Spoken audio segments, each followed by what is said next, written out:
So let me tell you about the moment I realized something was off. It was a Tuesday afternoon. I was sitting at my desk scrolling through job postings during my lunch break. Not because I was unhappy where I was, I just like to keep tabs on the market, see what skills were trending, what companies were paying. You know, the kind of thing you do when you're trying to stay ahead of the game. I clicked on a project manager role at a mid sized tech company. Good salary range, benefits looked solid. Then I got to the requirements section. Bachelor's degree preferred, 5 years of project management experience required. I paused. Preferred? Not required, just preferred. But the experience, that was non negotiable. 5 years minimum.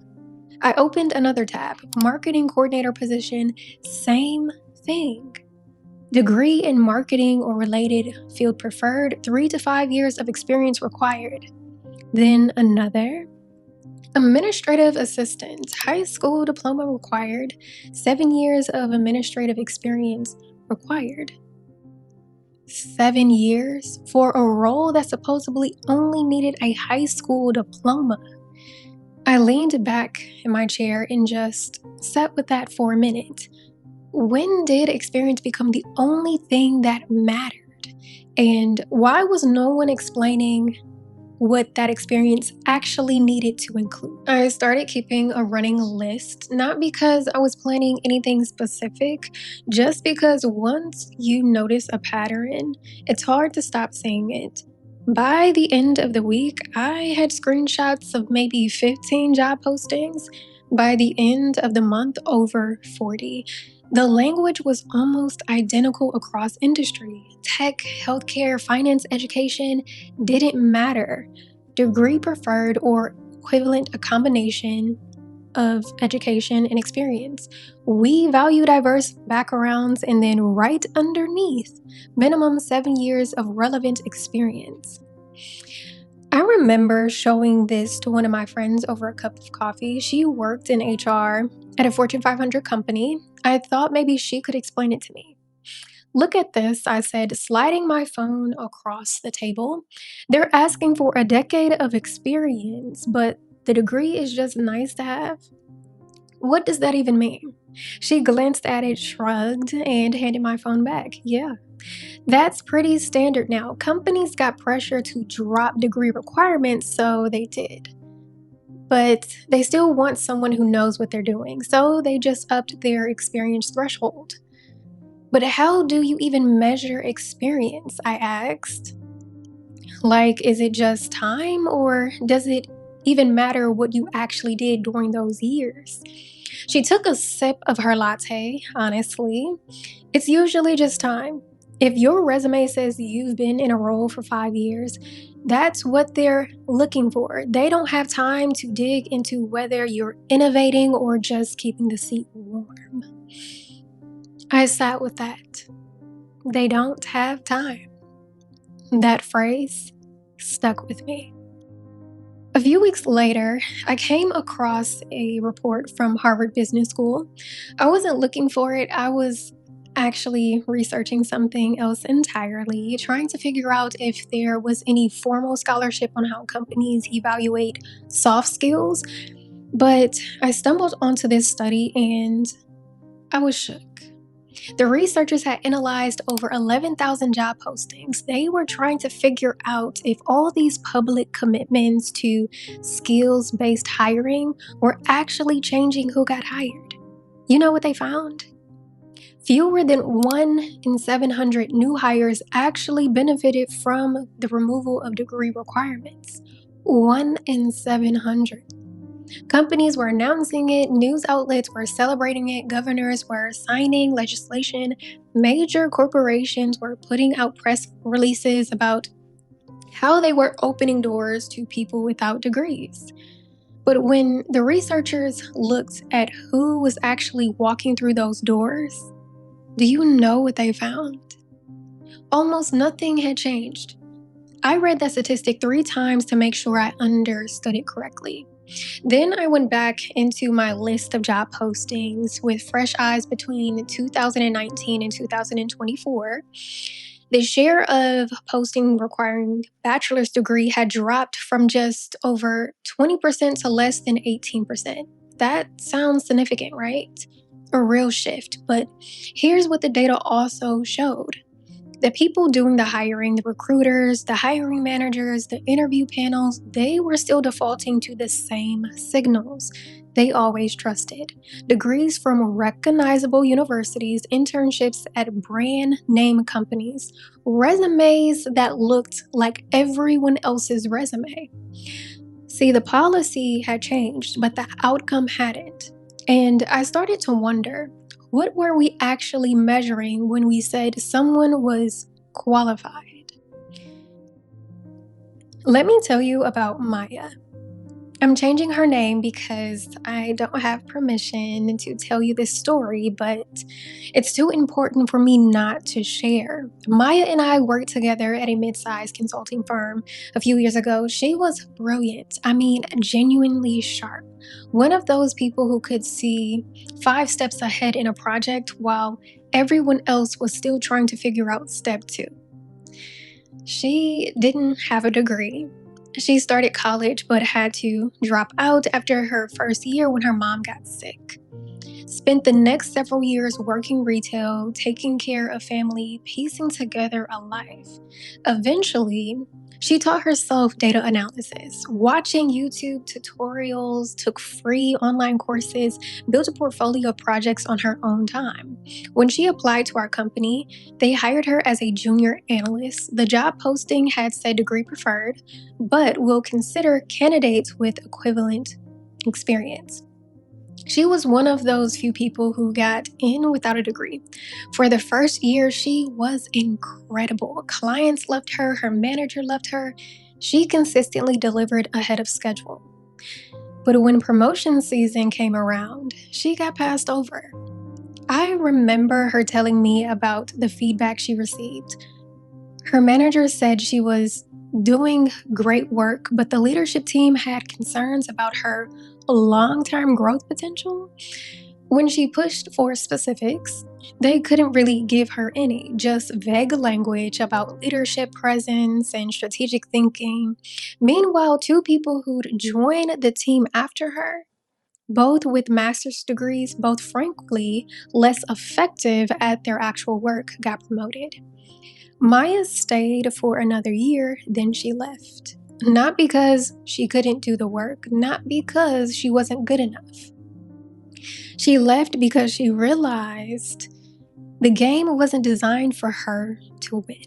I started thinking about this problem of legibility, not in a literacy sense, though we'll get to that in future episodes. I mean legibility as in, what can the system see? What can it recognize? What can it process quickly enough to make decisions? Because here's the thing about institutions, corporations, universities, government agencies, any large system, they're not designed to handle complexity at scale.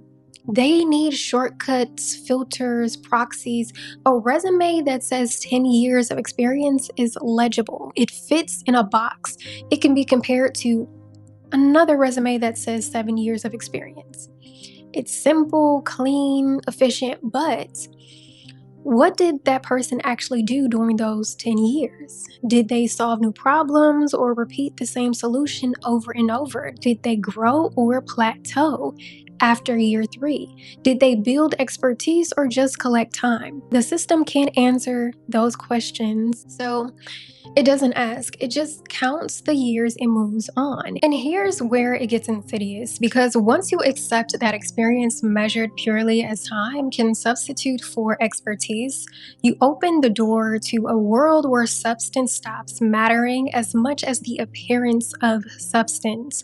You end up with people in critical roles who've been doing the same thing for a decade, but haven't actually deepened their understanding in years.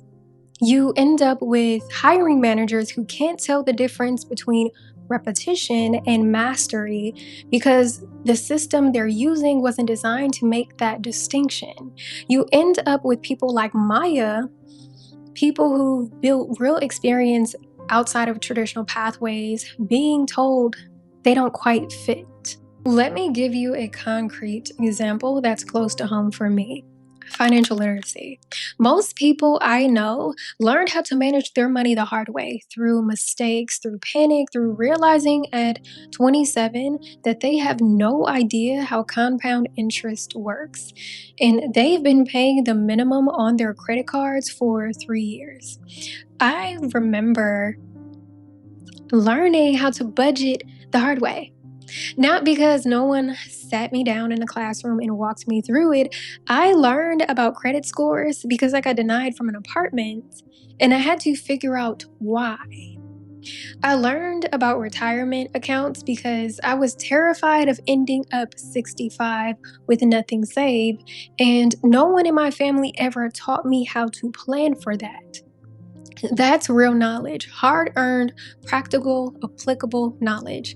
But where does that show up on a resume? It doesn't. There is no line item for self taught financial literacy and making costly mistakes with debt. There is no credential for figured out how to survive on a irregular income while building a life. And when you try to explain that in an interview, it sounds like you're just talking about life, not demonstrating expertise. Even hard earned, real world knowledge is rarely recognized as expertise because it's not legible. It doesn't come with a certificate. It doesn't fit into the boxes that hiring systems are designed to process. So it gets dismissed. And in its place, we elevate degrees that often teach us nothing about survival. I'm not saying formal education is worthless. I'm in the process of starting a doctoral program specifically because I believe in rigorous inquiry. But I'm saying that we've built systems that prioritize the credential over the knowledge, the signal over the substance, and that has consequences. Here's what happens over time: experience begins to replace expertise, not because experience is inherently more valuable, but because it's easier to measure, easier to compare, easier to defend in a system optimized for speed.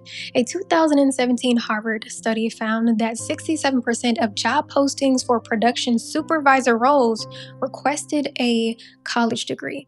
You know what percentage of people actually working as production supervisors had a degree? 16%. 67% of postings were requiring something that 84% of successful workers didn't have. Think about that. The people already doing the job successfully didn't meet the requirements being listed for new hires. By 2020, after public pressure in a tightening labor market, that number dropped to 33%. The language changed, the degree requirements loosened, but the underlying logic stayed the same. Hire what's easy to verify, trust what's easy to read, move fast, even if it means missing what actually matters. So, you end up with less prepared people in critical roles. Not because they're incapable, not because they're bad at their job, but because they're more legible to systems that reward speed over understanding. And the people who see this pattern most clearly, often they're the ones who leave, especially women of color. They work twice as hard, they prove themselves over and over, they watch less qualified colleagues get promoted, they raise concerns and get told they're not a cultural fit. And eventually, they stop trying to change the system from the inside. They leave quietly, they build alternatives, they find ways to survive outside of institutions that were never designed to value what they know.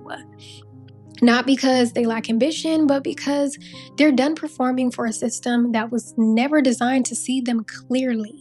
So here's the question I keep coming back to.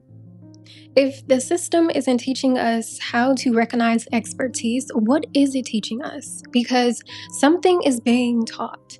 Every time a less prepared person gets hired over someone more qualified, every time years of experience trumps actual skill, every time we move fast instead of slowing down to understand, we're learning something. I started calling this the quiet curriculum. Not the formal lessons, not the stated policies, not the values printed in the employee handbook. The quiet curriculum is what we learn by watching what gets rewarded and what gets ignored. We learn that visibility matters more than depth. We learn that confidence in meetings counts more than competency in execution. We learn that fitting the mold is safer than challenging it.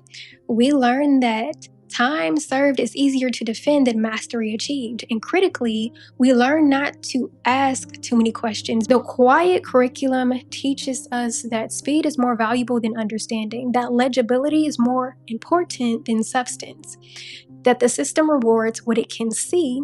There was a point in my career when I realized I was playing a game I couldn't win. I had the degrees, I had the experience, I had the performance reviews that consistently said I was exceeding expectations. On paper, I was doing everything I was supposed to do, but I was also paying attention to who was missing. I noticed who occupied the C suite and who never did. I noticed which voices were treated as strategic and which were treated as disruptive. I noticed how representation was discussed publicly but quietly deprioritized in practice. I also had questions. I asked about organizational and operational structure. I asked about team strategy and performance outcomes. I asked whether we were actually solving problems or simply creating the appearance of solutions. Those questions didn't make me bad at my job. They did not make me unqualified or incompetent. They made me illegible. I became harder to recognize, harder to promote, and harder to fit into the narrative the organization was telling about itself. I was non compliant. I no longer read as the clean success story, even though the work itself was strong. So I reached a point where I had to make a choice. I could continue trying to make myself fit into a system that barely recognized me, or I could stop shrinking myself to fit the structures that were never designed to see me fully. Or I could start building something outside of it. That realization is what led me to create my tech company. But before that, I built a product from scratch that I still hold close, the Bottom Line Co-Planner. I did not create it because I thought it would make me rich. I did not create it because I had this grand business plan. I created it because I kept meeting people who were brilliant, capable, and completely unprepared when it came to managing their money. These were people who never been taught financial literacy in school. They learned the hard way through overdraft fees, denied applications, and mistakes that carried real consequences. The original site isn't active anymore, but the planner is still available on Amazon if you search for it. And I mention it not as a sales pitch, but because it's part of the same question this whole podcast is asking. What counts as knowledge? Who gets to validate it? And what do we do when the systems that were supposed to recognize expertise can't? I don't have all the answers yet. I'm still in the observation phase, still writing things down, still asking questions, but I know what I'm seeing. I'm seeing learning systems that can no longer recognize what they claim to value. I'm seeing financial literacy treated as a luxury instead of a survival skill. I'm seeing digital infrastructure being built by people who taught themselves to code, then being told they're not real engineers because they don't have a CS degree. I'm seeing expertise dismissed because it doesn't come with the right credentials. And I'm seeing people, especially women of color, leave systems that were never designed to see them and build alternatives that don't require permission to access. That's what this whole podcast is about. Not answers, not solutions, but questions. What happens to learning once it leaves the classroom? Who decides what counts as expertise? And what do we build when the systems that are supposed to validate knowledge stop working? I'm calling this work Diamond Jones for a reason. I am her, she is me, and this is the work taking shape. Research, tools, and applied resources living at the intersection of financial literacy, learning systems, and digital infrastructure. If you want to stay connected as this unfolds, you can join the mailing list at diamondjones.com. New episodes, updates, resources as they develop. This conversation is where it continues. Still unfolding.